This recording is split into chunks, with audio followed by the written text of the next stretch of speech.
Hey guys, welcome to the Daily Word Bible Study, a plain and simple book by book, chapter by chapter, and verse by verse study of the entire Bible. Currently, we are in Ezra chapter 7 and 8. I'm going to get right in it and then give you the backstory and explain it as we do so in the text itself. And because Ezra is a very interesting person, and so let's get right into it. Let's bring it out of the text here. All right. Chapter 7, verse 1 says, after these events, now the event that he's referring to, of course, is the opposition that they endured from the people of the land, some of the Assyrians, actually. And just kind of a note that this probably took a few years for them to resolve. In other words, remember when they began building the temple, some of the remnants of the Assyrian people came and said, hey, what are you doing? First, they came with a ruse that said, hey, let us build with you. We serve the same God. They were lying. When they rejected, then they tried to intimidate them, and then they wrote this letter to Artaxerxes, okay, which at first he wrote a letter stopping the building, and then they kind of went over his head to Darius, who found a letter from Cyrus. And then after these events, during the reign of King Artaxerxes of Persia, Ezra, Sariah's son, Azariah's son, Hilkiah's son, Shalomon's son, Zodok's son, Ahitub's son, Amariah's son, Azariah's son, Meraioth's son, Zeriah's son, Uzziah's son, Boki's son, Abishu's son, Phinehas' son, Eleazar's son, Aaron, the chief priest's son, came up from Babylon. Now, this genealogy established that Ezra qualified as a high priest. Okay, he is from the direct line of Aaron. Now, one of the kind of quick thing about genealogies, as you can see here, is that not all genealogies, in a sense, are as accurate. In other words, they give you the gist of it. So if you go all the way from Ezra all the way back to Aaron, it should have been a lot longer, but they give you the gist of it too. These are just kind of the gist, not. But anyway, he is able to prove that he is of the descendant of Aaron itself, which means he could be a high priest. Okay, so verse 6 says, he came up from Babylon. He was a scribe, skilled in the law of Moses, which Yahweh, the God of Israel, had given. And then says the king had granted him everything he requested because the hand of Yahweh, his God, was on him. Now, one of the Ezra's greatest attributes was he was a scribe, and the scribe was one who was able and skilled to write the law. So would you see different copies of the law, Ezra would write them. He also wrote the history. As you can see, probably this letter here, he probably wrote 1st and 2nd Chronicles, 1st and 2nd Kings. Now, when you read them, however, some of the difficulties with some of these books is that you will see a phrase that would say, that such and such, or a statue or something is here until this day. And then, so Ezra couldn't have been around. Remember, he is a post-exile person. So 70 years after the destruction, and remember, it was a complete destruction of Israel, the temple. So when the writers were writing some of these things and they were saying that it was here to this day, you see that in Judges. Some people even suggest and believe that Ezra can wrote pretty much all of the Old Testament. I've seen some suggestions, even going so far back as Joshua. Because you remember, a lot of these Old Testament books did not have really the writers or authors named. Translators ascribed some of the names. So Samuel, for example, if you think about 1st and 2nd Samuel, like 2nd Samuel couldn't have been written by Samuel. Samuel was dead before David ascended to the king, and 2nd Samuel was completely the reign of David, as king. So those names in a sense were given by translators. But it is also possible that some of the, especially when you get to 1st and 2nd Kings, 1st and 2nd Chronicles, that some of the stories or the narrative were written at different times and sort of spliced together. And especially we can see that in 2nd Chronicles, when you see the last chapter, which is you see the destruction of Jerusalem, and then you see the decree of Cyrus. Now, again, it's believed that Ezra could have written that. But again, we're not sure because it doesn't say that for sure. But a scribe would also teach. He was a teacher of the law.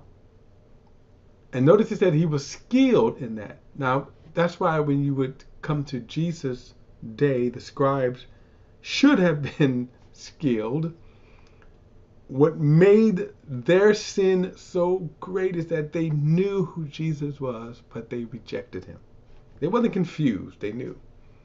And also, if you remember, Herod called them and said, hey, we heard that this, the Messiah was born. And they were able to, by the scriptures, okay, they were able to say, yeah, he was born in Bethlehem. All right.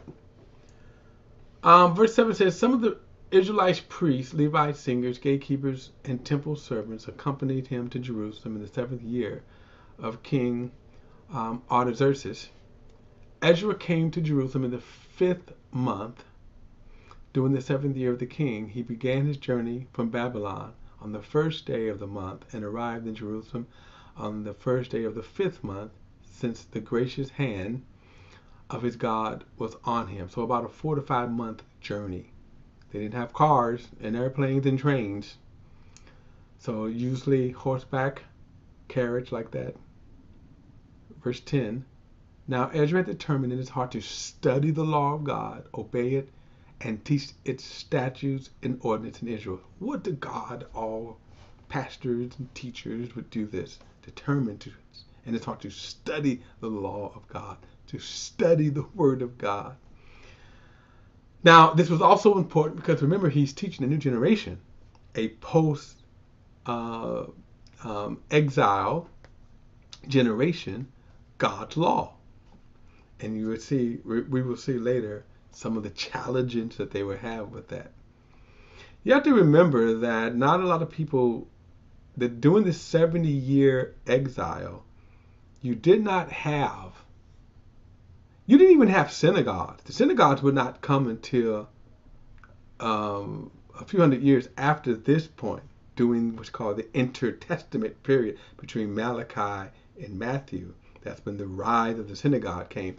But during the 70 years, they weren't studying God's word. They didn't have it. They were, again, exiled in Babylon among Gentiles. So, and it says here that one of the things he would do is to teach the law of God. Now, he had been studying this during the time of the exile. Okay, verse 11 says, "This is the text that the king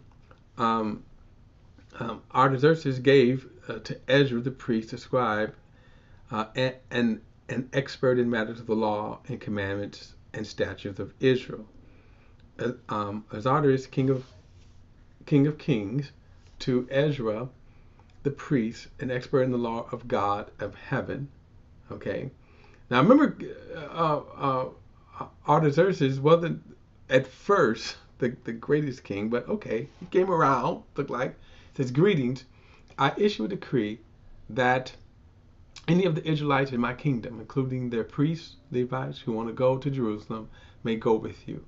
You are sent by the king and his 7 counselors to evaluate Judah and Jerusalem according to the law of your God, which is in your possession. Now, this is by the way, this is amazing from the perspective of, now keep this in mind, they don't have to do that. Most people, when you're conquered, they didn't give you a lot of this freedom. Okay, in fact, a lot of times they didn't want you to have this freedom. They wanted you to be kind of assimilated into their culture. So God's hand was on the king. Verse 15, you ought also to bring the silver and the gold the king and his counselors have willingly given to the God of Israel, whose dwelling is in Jerusalem, and all the silver and gold you receive throughout the province of Babylon, together with the freewill offerings given by the people and the priests to the house of their God in Jerusalem. Then you are to buy with this money as many bulls, rams, lambs as needed, along with their grain and drink offerings, and offer them on the altar at the house of your God in Jerusalem. You may also do whatever seems best to you and your brothers. With the rest of the silver and gold, according to the will of your God, you must deliver to the God of Israel. You must deliver to the God of Israel. The God of Jerusalem, all the articles given to you for the service of your house of your God. You may use the royal treasury to pay for anything that is needed for the house of your God. King Artaxerxes issued the decree to all the treasures in the regions west of the Euphrates River. Remember, these are the people that were causing the uprising. Whenever Ezra the priest, an expert of the law of the God of heaven, asks of you, must be provided promptly up to 7,500 pounds of silver, 500 bushels of wheat, 500 gallons of wine, 550 gallons of oil, and salt without limit. Whatever is commanded by the God of heaven must be done willingly for the house of the God of heaven, so that wrath may not fall on the realm of the king of his sons. It's kind of interesting that he's kind of cognitive of, again, God and God of wrath. Verse 24, be advised that tribute, duty, and land tax must not be imposed on any priests, Levites, singers, doorkeepers, temples, servants, and other servants of the house of God. Now, one quick note here too is that notice that in very different lands and customs, the idea of the religious land and buildings are tax-free. So not only we in America do that, but this goes way back thousands of years. Okay, verse 25. And you, Ezra, according to God's wisdom that you possess, appoint magistrates and judges to judge all the people in the regions west of the Euphrates, who know the laws of your God, and to teach anyone who does not know them.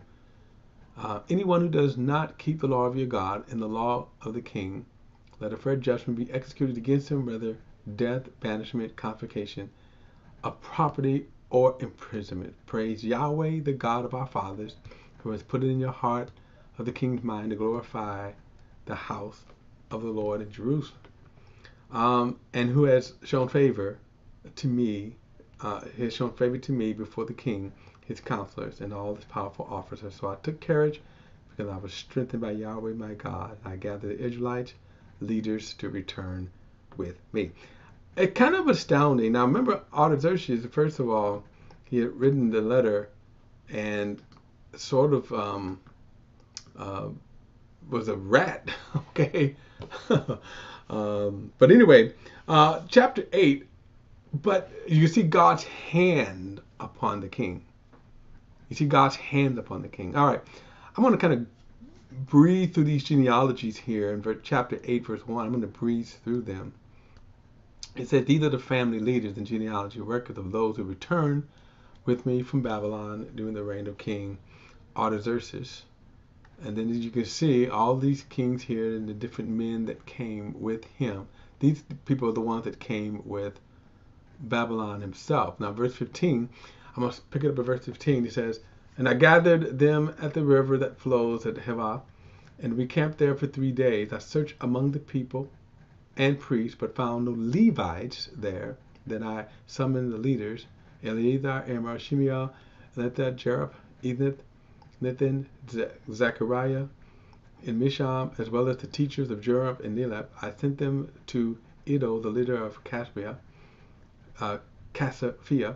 with the messengers for him and his brothers, the temple servants of Casaphia, that they should bring us ministers for the house of God, since the gracious hand of our God was upon us. They brought us Sherebiah, the man of insight, from the descendants of Mahiah,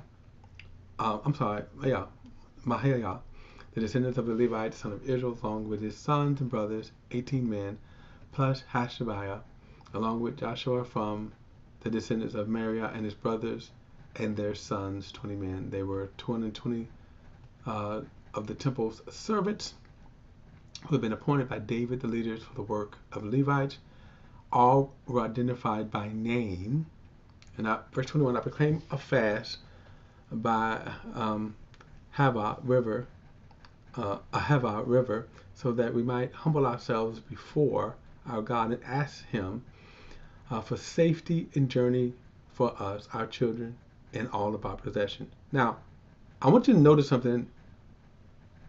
One of the main purpose of a fast, I'm not going to get into it because a lot of people think fasting does something. But notice, here's the biblical definition of what a fast is: to humble yourself while you seek God. Okay?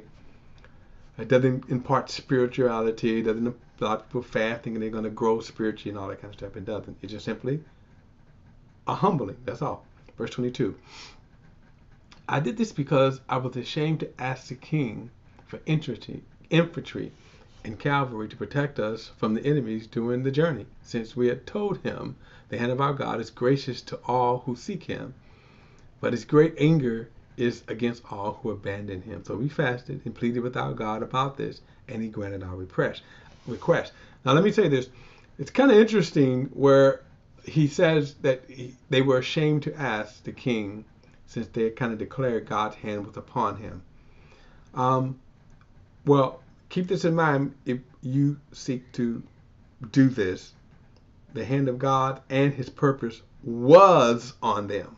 So don't be presumptuous to think, if I do this, then God's going to grant my request. He may or may not.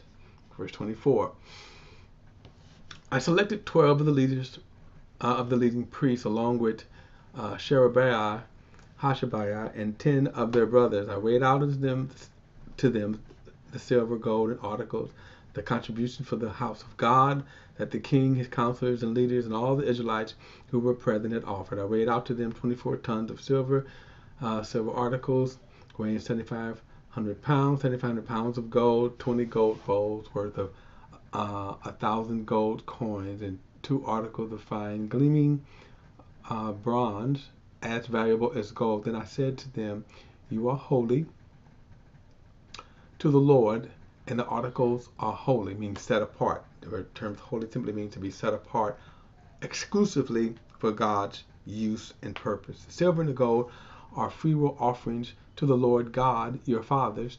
Guard them carefully until you weigh them out in the chambers of the Lord's house before the leading priests, Levites, and heads of the Israelite families in Jerusalem. So the priests and Levites took charge of the silver and the gold and the articles that had been weighed out to bring them to the house of our God in Jerusalem. Verse 31 says, so we set out from Ahava